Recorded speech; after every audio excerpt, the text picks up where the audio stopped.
física atômica e molecular, ela se tornou uma disciplina, vamos dizer, com um approach, né, muito interdisciplinar. Então, ela é importante em biologia, na astroquímica, no meio ambiente, né? Então, o que eu vou contar hoje para vocês é sobre a astroquímica, né, em laboratório, que você se propõe a estudar, né, componentes que existem no meio interestelar ou circunstelar, né, e obter algumas informações que poderiam ser relevantes na astroquímica. Nos últimos anos, os anéis aromáticos eles se tornaram assim, de grande interesse, né? E o que eu vou salientar nesse seminário é quando nós temos os anéis aromáticos na fase gasosa e na fase condensada. Então nós vamos ver de que o comportamento, né, desses anéis aromáticos sob ação de agentes ionizantes depende muito do meio, né? E a técnica experimental que eu uso é a técnica de espectroscopia de tempo de voo, né? E o agente ionizante que eu vou mostrar para vocês são elétrons e prótons, né? O elétron, as medidas são na faixa de 10 a 1 keV, ou 2 keVs até, e o prótons na faixa de 50 keVs a 2 MeVs, né? E eu também vou mostrar alguns dados com fótons também.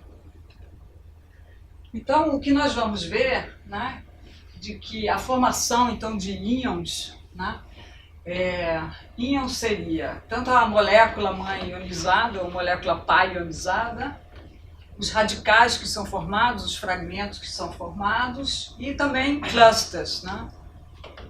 E a formação dessas espécies iônicas depende muito da fase, depende se a fase é gasosa e se a fase é condensada. Então você acessa espécies diferentes dependendo, né, do estado físico do meio, né? Porque na fase gasosa você estuda a molécula isolada e na fase condensada ela está embebida no meio, né? Isso faz realmente, a gente vai ver, uma grande diferença. Então as experiências, elas tanto foram feitas no LACAN, que é o laboratório que a gente tem um acelerador Pelletron, na faixa de 200 a 2 MeV de prótons, né? Isso aqui seria o sistema experimental. E as medidas foram feitas também no que seria o IMETO alemão, né? Que chama Physikalische Technische Bundesanstalt, né? Seria o PTB, né? E lá eu tenho à disposição um acelerador de prótons de baixa energia na faixa de keVs e um canhão de elétrons, né? O fato é que a parte instrumental, obviamente, que na Alemanha é um pouquinho mais sofisticada, né? E eu pude ver várias espécies iônicas porque eles têm um espectrômetro de tempo de voo que é chamado de reflector, né? Em que você consegue uma resolução em massa na detecção dessas espécies muito alta, né? Bem, em relação a como interpretar esses dados ou fazer uma análise teórica dos dados, né, eu vou mostrar as seções de choque absolutas da ionização e da fragmentação, que são muito importantes na astroquímica porque você precisa de valores absolutos, você precisa dar em unidades de megabarns. Você dificilmente vai obter uma meia-vida ou taxa de emissão no meio interestelar sem ter essa grandeza realmente em valor absoluto. E eu vou mostrar também a presença nesses anéis aromáticos de espécies que são metastáveis e que têm uma vida extremamente longa, né? E verificar por cálculos quânticos, né, a estabilidade dessas estruturas. Então, o que nós temos? O que eu vou mostrar para vocês são medidas de derivados do benzeno, né? Então, o precursor sempre vai ser o benzeno, né? E os derivados, eles são formados quando você substitui ou um carbono, né, do anel benzênico aqui por um nitrogênio, geralmente, né, ou você substitui um hidrogênio por um átomo, né? Por exemplo, você pode substituir por cloro, bromo, algum desses por um átomo só. Ou você substitui por um radical maior, que pode ser uma metila, seriam esses conjuntos aqui, né? Então, isso que eu vou mostrar para vocês. Bem, então vamos pegar primeiro o primeiro exemplo. A primeira molécula que eu vou discutir é a pirimidina, né? A pirimidina, ela é uma molécula-chave na biologia, porque ela forma, né, ela é o esqueleto, né, de 3 bases do nosso DNA, que seria a timina, a citosina e o uracil, né? E ela está presente, então, na nossa hélice, né, nesses conjuntos aqui. Então, no meio interestelar, obviamente, existe o interesse de achar essa molécula, né? Por quê? Porque a gente quer ter evidências, existem evidências que essa molécula ela foi detectada em materiais, em meteoritos. Em meteoritos e talvez, né, no cometa Halley. Bem, então aqui está mais ou menos as medidas que eu vou mostrar para vocês, né? Ela foi determinada nessa estrutura aqui, Orion KL, né? E as linhas de emissão, elas, vamos dizer, comprovam ou sugerem a existência dessa molécula no meio interestelar. Então vamos ver. Então o que acontece? Na realidade, nem sempre você mede essa molécula mãe. Você diz que ela está presente no meio porque você determina um fragmento que é produzido quando a molécula sofre a ação de um agente ionizante. Então o que significa isso? Significa que quando a gente joga um elétron, um próton, um fóton, né, o que acontece? A molécula fica ionizada, ela fica instável, muitas vezes, e ela vai decair, ela vai quebrar em partes, formando as espécies ionizadas, que seriam então os fragmentos. E esses fragmentos, eles se distribuem no espectro de massa em grupos, tá? Esses grupos você pode, na realidade, reconhecer, né, porque ele vem simplesmente da quebra da ligação, né, da molécula, né? Então, se ela quebrar aqui, nesses 2 pontos aqui, eu vou gerar um C3N pendurado ligado a hidrogênios. Aqui eu posso quebrar a molécula no meio, eu vou ter um C3 ou um CN2, né, que vai formar esse grupo, e assim por diante. Então, quando você fragmenta uma molécula, você sempre vai observar essa distribuição em grupos, né, de fragmentos.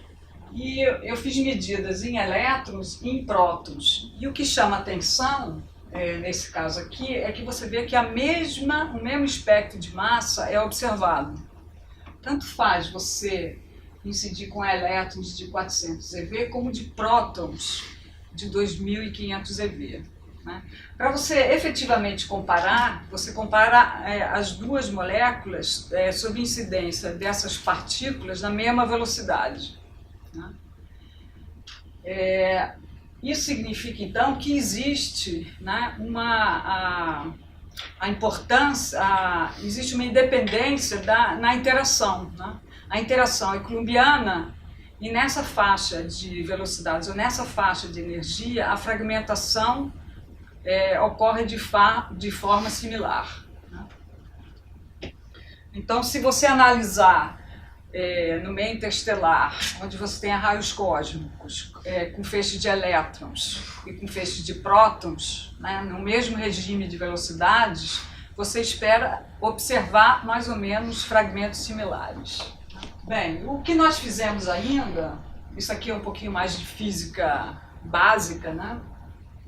Então nós determinamos para a pirimidina esses valores absolutos dessas seções de choque, né? Aqui nós temos então a seção de choque para a molécula mãe ionizada e para fragmentos, e a gente tentou fazer um modelo que descrevesse que orbital molecular teria que ser ionizado para eu ter a geração de um fragmento, né? Então nós observamos aqui você tem os orbitais moleculares da pirimidina, né? E nós observamos que se o primeiro orbital de valência, o mais externo, fosse ionizado, você teria praticamente a produção de 100% da molécula mãe ionizada, né? Se você ionizasse o orbital um pouquinho mais interno, eu poderia ter a produção desse fragmento ou desse fragmento aqui, né?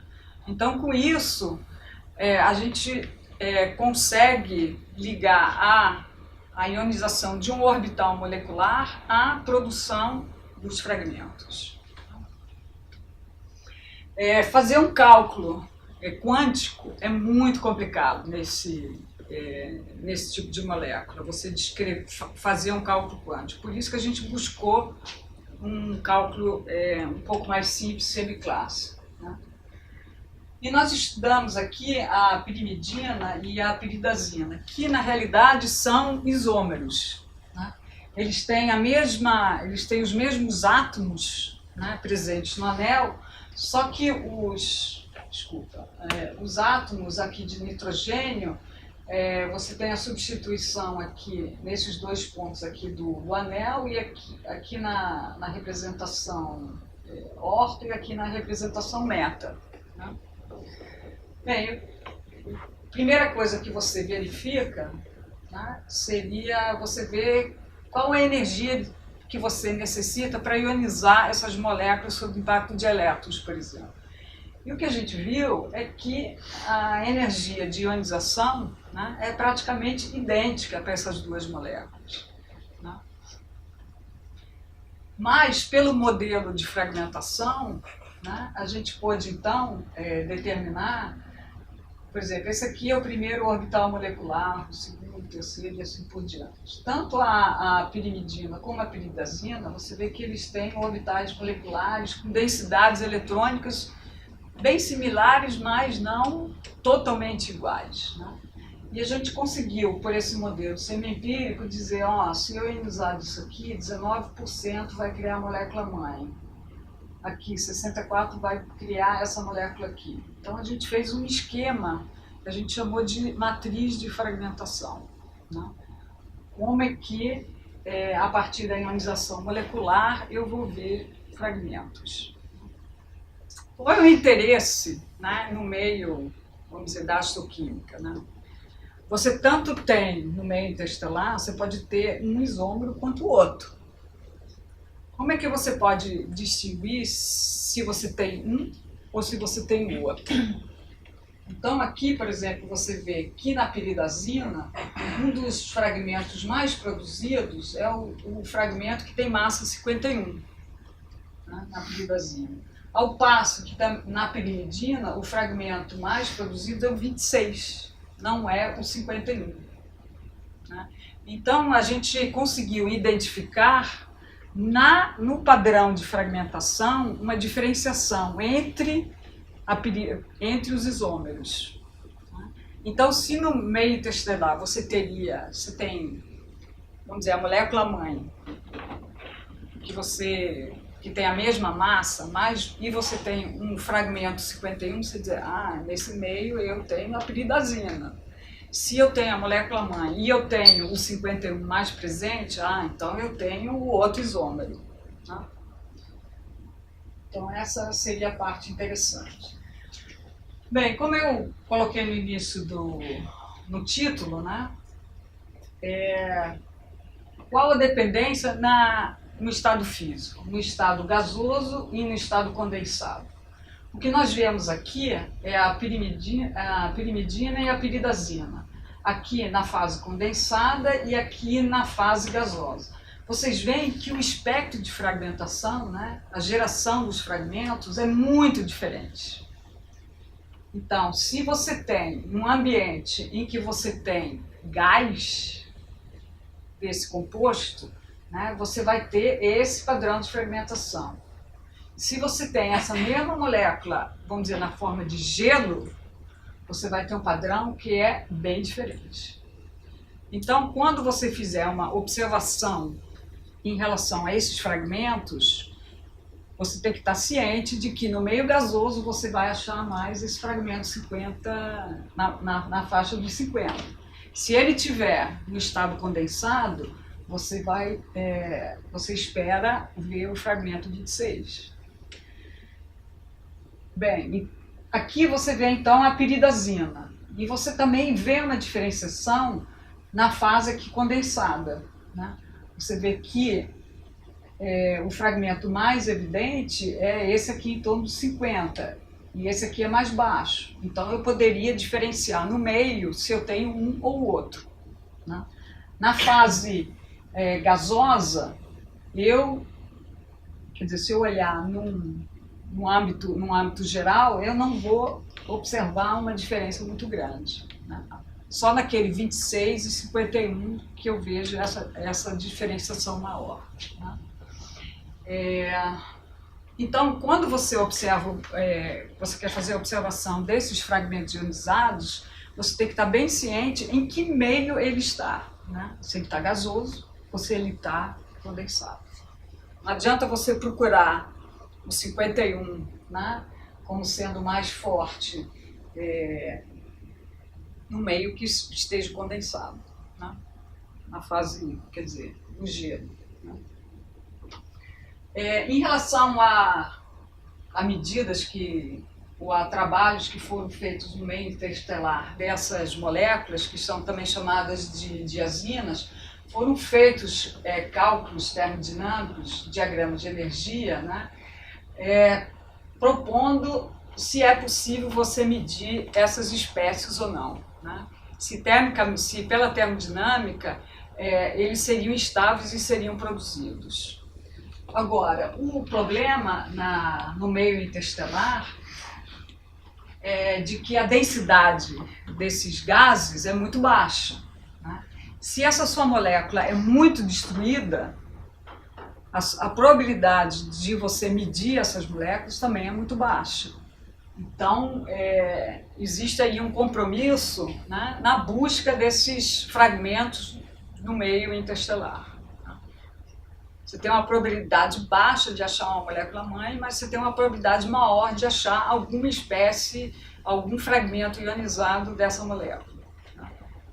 Então, vai ser de uma maneira indireta que você vai propor a existência dessa molécula biológica no meio interestelar. Ficou muito famoso, né, a medida, né, do benzeno no meio interestelar, né? Ela foi pela primeira vez, ela foi verificada nessa nébula aqui, CRL 618, né? E obviamente que nesses objetos, esses compostos, eles estão sujeitos à radiação ionizante, né? Então, você tem que fazer uma análise de como é que são as energias, né, desses agentes ionizantes. Quais agentes ionizantes você tem nesse meio? Se você tem fótons, elétrons, prótons, o que você tem presente, porque esse meio ionizante vai destruir a sua molécula, né? Tá bom, então aqui eu botei uma figura, né, que sugere aqui a presença do benzeno, né? Também foram detectados outras moléculas, C4H2, C6H2 e várias outras moléculas nessa nébula, né? Uma característica que a gente vai ver no benzeno, né, e também sugere por que o benzeno foi medido antes de uma medida de pirimidina, piridazina, de um outro anel aromático, é porque o benzeno ele é altamente estável. Né? Você vê que a molécula mãe ela sobrevive muito. Os fragmentos têm uma contribuição muito baixa no espectro de massa. Né? Então, isso quer dizer que você tem uma grande probabilidade de medir o benzeno ionizado e não um fragmento oriundo do processo de dissociação. Né? E essa molécula, o benzeno, ele é, vamos dizer assim, tão estável, né, que quando ela perde 2 elétrons, né, eu formo o que a gente chama de dicátion. Eu formo a estrutura do benzeno duplamente ionizada. E essa estrutura é estável. Então eu poderia também medir essa estrutura. E ela, no espectro dela, eu tenho outros duplamente ionizados. Então são essas espécies iônicas que eu salientei que são o quê? Metaestáveis de longa vida. Né? Obviamente que essas estruturas, elas depois vão decair, né? Mas elas têm uma vida longa. Por isso que eu posso detectar. Por exemplo, no meu sistema, ela pelo menos tem que viver 10.000 segundos. Né? E esse trabalho ele foi feito em conjunto com... Deixa eu ver se está depois... foi feito em conjunto com a físico-química lá no Fundão e determinou-se a estrutura desse dicátion. Né? Então você tem que o benzeno, o monocátion, né, tem essa estrutura de anel. Né? Ao passo que o dicátion, ele tem uma estrutura que é uma pirâmide com a molécula de carbono aqui para cima. Então, quer dizer que a estrutura dela não é mantida. Isso quer dizer, se ela pegar 2, eu imagino, como ela perdeu 2 elétrons, essa molécula vai querer pegar os 2 elétrons de volta, obviamente. Tá? Mas ela está com uma estrutura já diferente. Se ela vai voltar a ser um benzeno, eu acho que dificilmente. Outra parte interessante é em relação aos policíclicos, que também são muito procurados na astroquímica. Né? Então você tem aqui o benzeno, se você tiver os 2 anéis, você tem o naftaleno, depois você tem o antraceno. E o que foi verificado, né, a probabilidade de você medir, ou observar, né, esses dicátions ou até tricátions. E o que se verifica é que quando o anel vai crescendo, a probabilidade de você, em relação à molécula mãe, de você medir esses dicátions aumenta. Né? Então quer dizer que o anel crescendo, ele ganha em estabilidade. E você consegue medir essas espécies iônicas. Né? Aqui eu também coloquei outras estruturas, né, do benzeno. Né? Essa seria a estrutura aqui mais estável, e aí você vê que ela se altera, que você tem uma estrutura bem estranha, né? Que você tem a estrutura de um anel, mas ele não é mais um anel aromático, né? Já não é mais planar, e aqui você tem a estrutura formada por 5 anéis, 5 átomos de carbono. Então, a outra molécula que eu resolvi estudar é o clorobenzeno. Né? Na realidade, eu resolvi estudar o clorobenzeno justamente na época em que ele foi detectado nas crateras de Marte. Eu achei, uau, isso é muito interessante. Por que será que o clorobenzeno foi medido em Marte, nessas crateras? Né? E não somente em uma cratera, mediram em 4 crateras. Então, dificilmente houve um erro de medida ou alguma suposição não consistente, né? Na realidade, foi naquele projeto do Kreuzer, né, que eles fizeram várias perfurações, né, esquentaram essas rochas e essas rochas emitiram gases. E eles, então, eles tinham um pequeno canhão de elétrons, ionizavam então esse gás e queriam saber o que saía dessas rochas de Marte, com o intuito de fazer uma base de dados, quais as moléculas orgânicas que existem em Marte. Tá? E uma delas, né, foi o clorobenzeno. O clorobenzeno, ele também foi medido em cometas. Né? A presença dele foi medida no Allende, né? O tolueno também foi medido, o tolueno e o benzeno também foram medidos, a presença deles no meteorito, né? E eu fiz uma série de medidas, né, para determinar o conteúdo elementar, né, em Bariloche, pelo método que chama Proton-Induced X-ray Emission, né, para verificar quais são os átomos que estão presentes nesses meteoritos. Né. Aqui não, aqui foi feito uma espectroscopia de massa com o intuito de verificar a presença de material orgânico. Né. Então você tanto pode...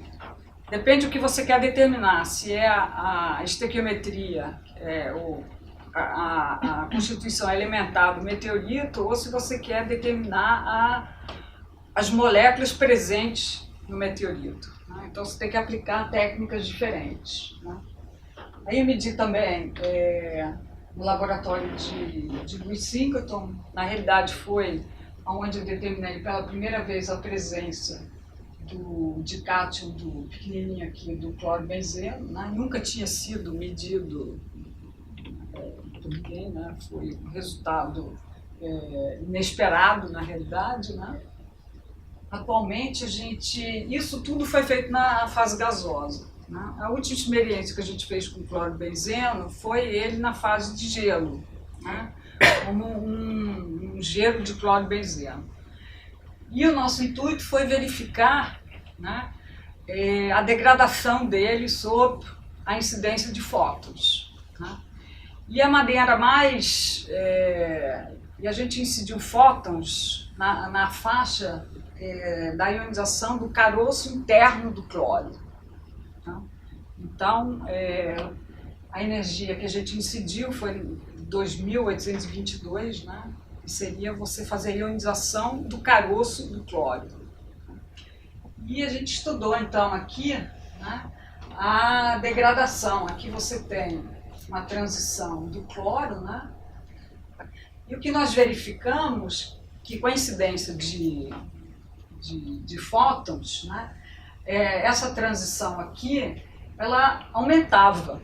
E que essa outra transição aqui, ela diminuía. E isso era um resultado muito estranho, né? Porque na realidade, quando você pensa em degradação, você pensa o quê? Que você vai sempre degradar o material. Você teria que ter vamos dizer, essa contribuição aqui diminuindo, tudo diminuindo, porque você está degradando a molécula. Então, como explicar isso, né? Então, com a ajuda também de cálculos, foi verificado de que você quebra o clorobenzeno e gera o átomo de cloro. E o átomo de cloro, ele pode ser ionizado, você quebra a molécula, o átomo de cloro ele sai neutro. Como esse processo é muito rápido, né? Você tem que um fóton ainda pode pode ionizá-lo, e com isso você tem tanto o clorobenzeno como o cloro presente. E com isso você tem 2 compostos que contribuem para essa transição. Então por isso que aumenta, né? Quer dizer, é o processo que a gente está sugerindo. Isso só é possível porque a transição é muito fácil. A gente chama isso de um ultra fast, de um mecanismo ultra rápido, né? Se esse mecanismo fosse muito lento, não seria possível você verificar um aumento. Você veria realmente somente a degradação, né? Isso você vê somente nessa transição, né? Nessa transição ressonante. Quando você ioniza, né, a gente fez tanta medida aqui nessa transição ressonante como aqui, quando você ioniza não. Você não tem mais esse processo ressonante, você só tem degradação do material. Vocês veem que aqui a gente tem dois processos, né, ressonantes, e um com uma intensidade alta e um com uma intensidade baixa, que estão relacionados a certas transições nos orbitais moleculares do clorobenzeno. Tá? E o que nós estamos propondo é que para essa transição pequena, né, a gente tem a formação de bifenis. Né? Então, nesse processo que a gente chama de degradação, você tem tanto a formação de espécies menores, como você poderia ter a formação de espécies maiores. Tá? Então, você estaria criando, né, espécies de massa mais, né, mais pesada. Então, você tanto pode ir para massas menores, como formar massas também maiores. Né? Com isso, né, criar moléculas maiores. Né? Aqui eu fiz o clorobenzeno sob impacto de prótons nessa faixa, né? E realmente nós verificamos tanto a existência isso aqui seria a molécula mãe no espectro de massa, aqui seria o dicátion, seria o duplamente ionizado, e ele pode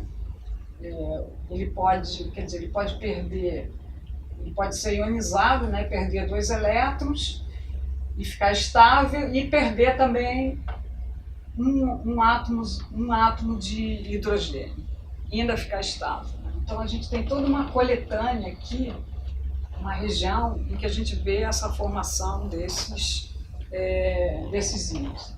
E bem pequenininho aqui a gente tem o tricátio também, quer dizer, a gente pode arrancar 3 elétrons e ainda ter a molécula mãe, quer dizer, triplamente ionizada, observável. Né? Aqui são, como eu falei, os elétrons e os prótons, eles são equivalentes. Então, numa certa faixa de velocidade. Então, eu esperava também medir com elétrons esse fenômeno. Se eu não medisse, eu ficaria muito desconfiada. Né? Então, eu observei também os dicátios, os elétrons na mesma faixa. Então, isso dá suporte, né, a realmente a presença desses íons duplamente estáveis. E as estruturas, né, do clorobenzeno, vocês veem que são muito bizarras. Né? 1000 estruturas, várias estruturas, né, que são estáveis. Né? Isso aqui seria o duplamente e isso aqui seria o triplamente ionizado.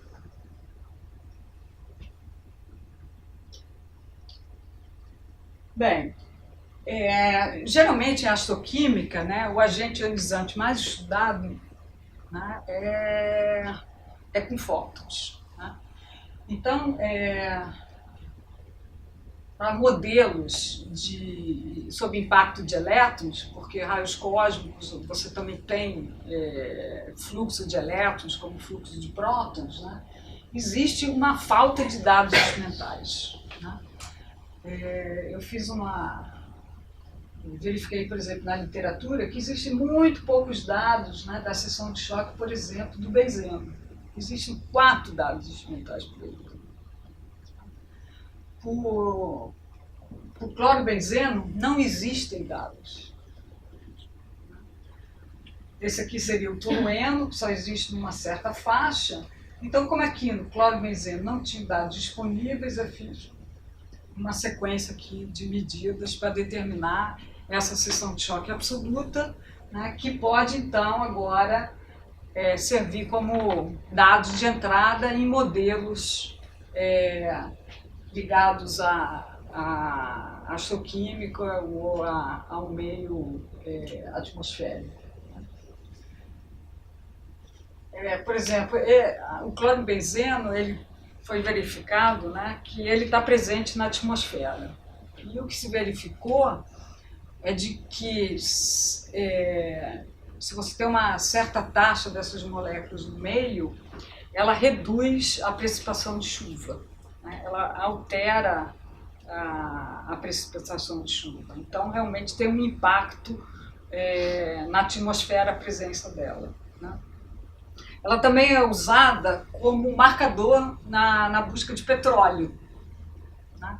Como ela é muito estável, então ela também é usada como marcador para ver a dimensão desses bolsões de petróleo, né? Então ela tem aplicações tanto na astroquímica como no meio ambiente, né? E na própria, vamos dizer, indústria.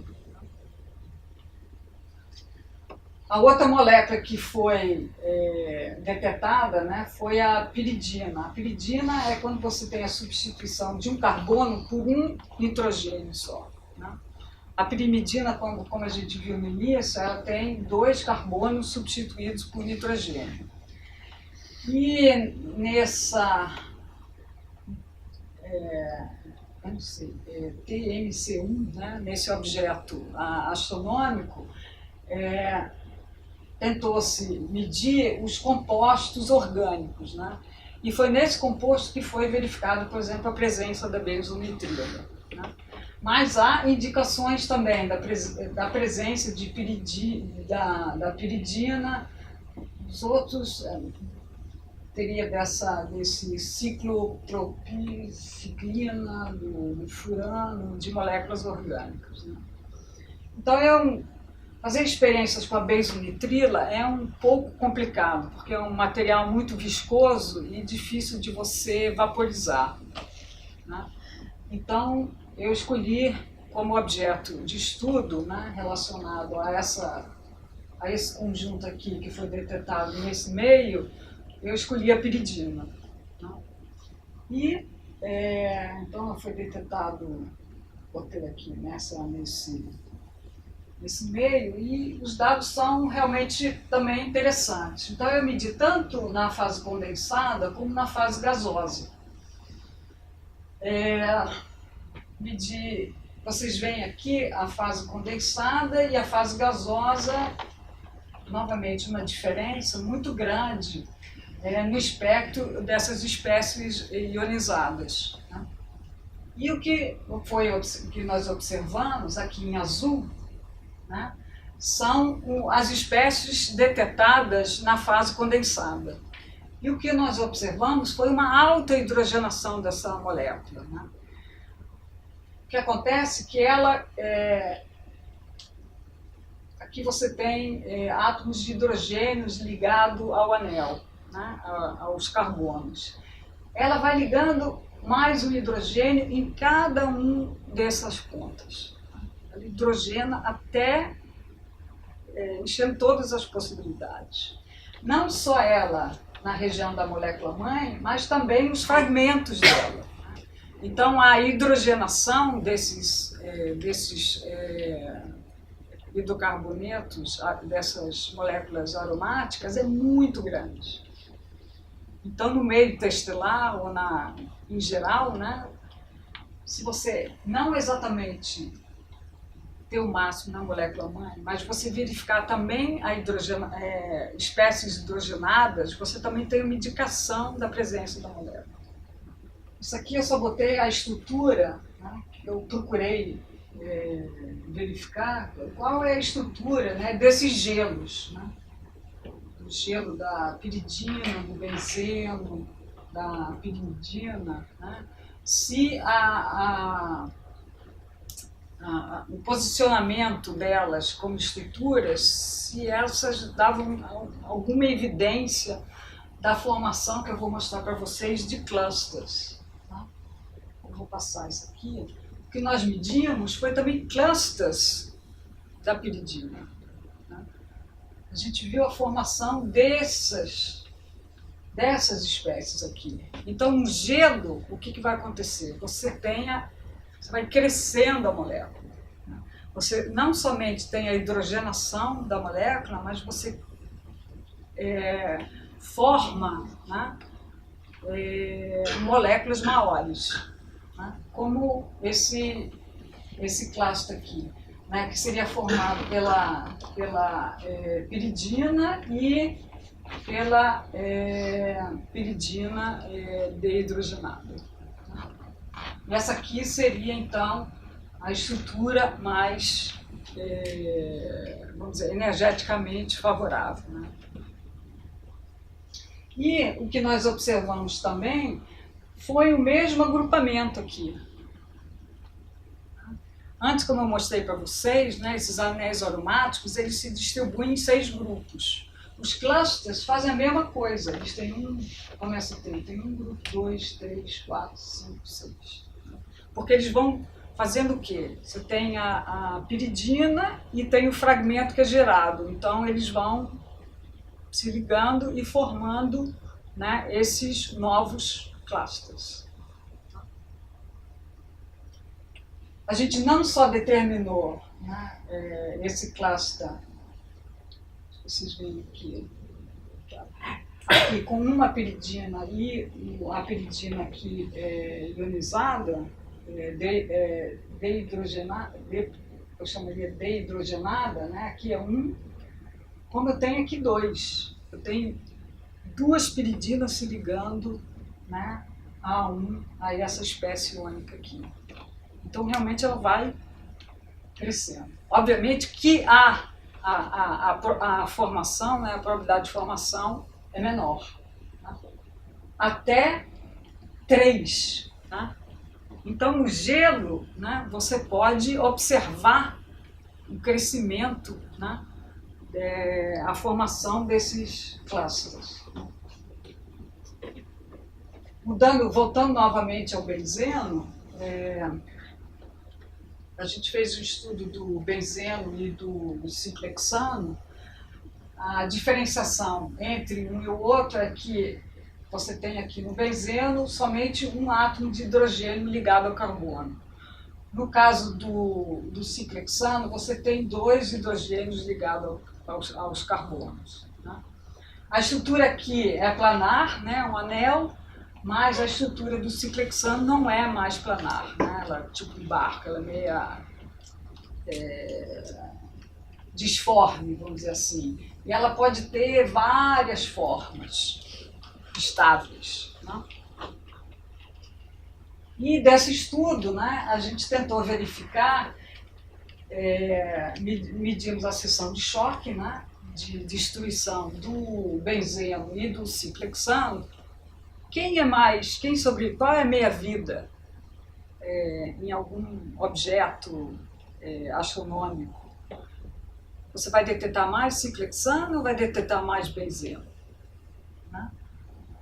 Então, a gente verificou, né, que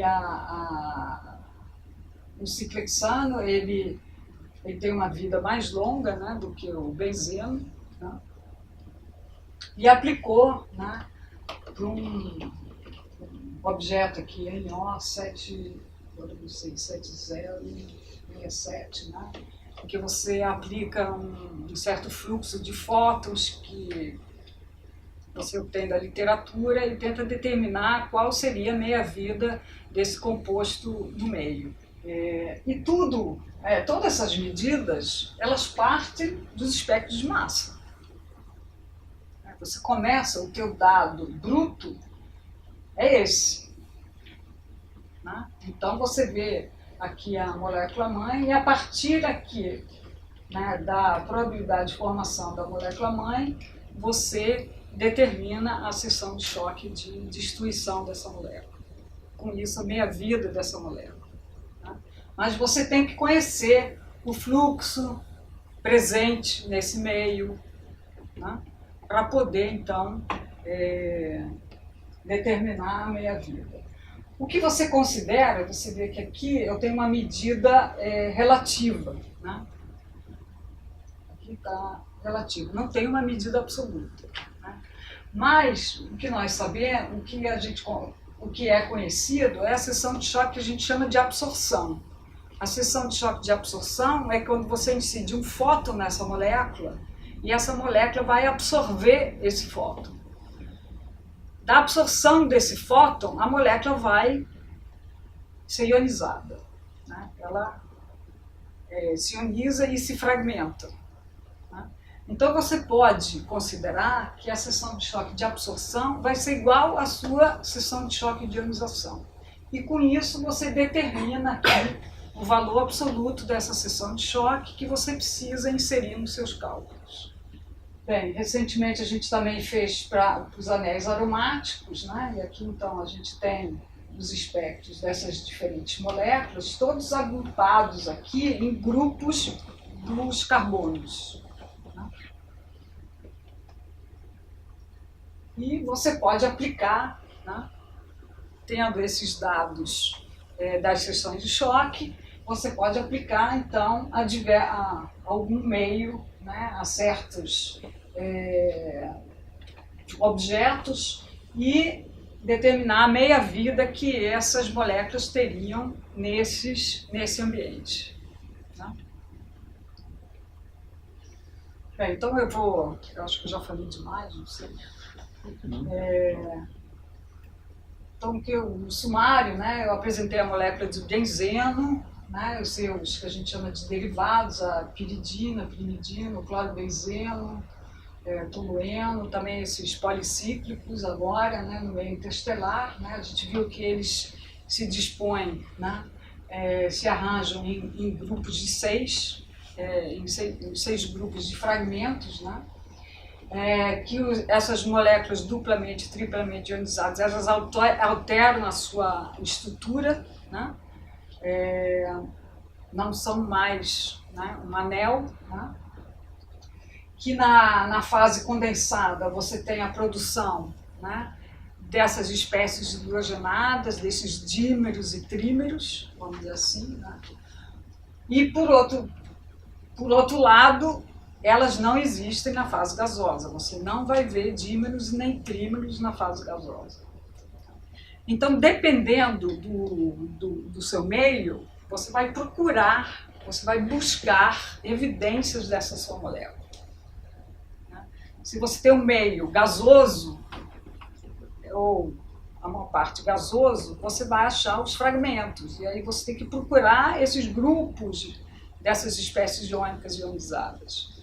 Por outro lado, se você tem na fase condensada, né, você pode começar a procurar por espécies hidrogenadas, por dímeros, ver se essa molécula realmente aumenta, né, em massa.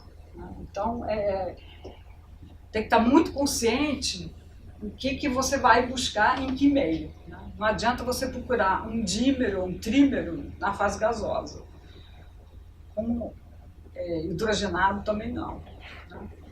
E você viu que o espectro de massa na fase condensada, né, que as espécies iônicas produzidas na fase condensada e na fase gasosa são diferentes. Então você vai procurar aquele mais produzido na fase gasosa, a espécie iônica mais produzida na fase condensada.